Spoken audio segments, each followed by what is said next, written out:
Sinibak na sa pwesto ang direktor ng QCPD na si Police Brigadier General Melesio Buslig Jr.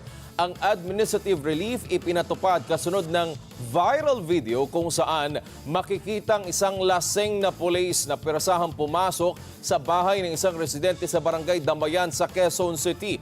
Ang abusadong pulis sa viral video, sinampahan na ng reklamo sa prosecutor's office. Detalye kunin natin kay Mar Gabriel. Mar.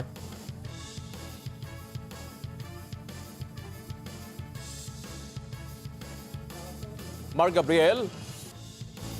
Yes, Wedge, sinampahan na ng reklamong kriminal sa Quezon City Police District o ang abusadong pulis sa viral video na nakuha ng lasing at pumasok sa bahay ng isang residente sa barangay Damayan sa Quezon City. Sinampahan na siya ng reklamong paglabag sa RA 7610 o Special Protection of Children Against Abuse, Exploitation, and Discrimination Act. Kasong violation of domicile, physical injury at grave threat. Nakilala ang pulis na si Police Staff Sergeant Coronel Jordan Marsan na nakatalaga sa Police Station 2 na agad ding na-aresto ng mga pulis at dinisarmahan. Inihahanda na rin ng PNP ang kasong administratibo na isasampa laban sa kanya. Base sa initial investigasyon, may hinahanap na certain dimple ang suspect sa nasabing bahay na umano'y nagkakalat na sangkot siya sa illegal na droga. Nakipagbuno daw ang pulis sa mga biktima at tinangka na agawin ng kanilang cellphone.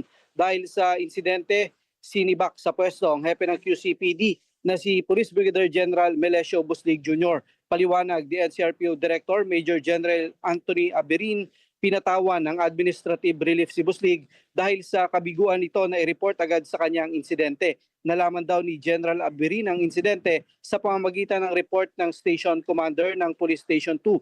Gayunman, pansamantala lang daw ito habang gumugulong ang investigasyon. Kung mapapatunayan naman na may ginawang aksyon si Buslig, ay agad din siyang ibabalik sa pwesto. Sa isang mensahe, tumanggi ng magkomento si General Buslig at iginiit na sumusunod siya sa kautusan ng mga nakakataas.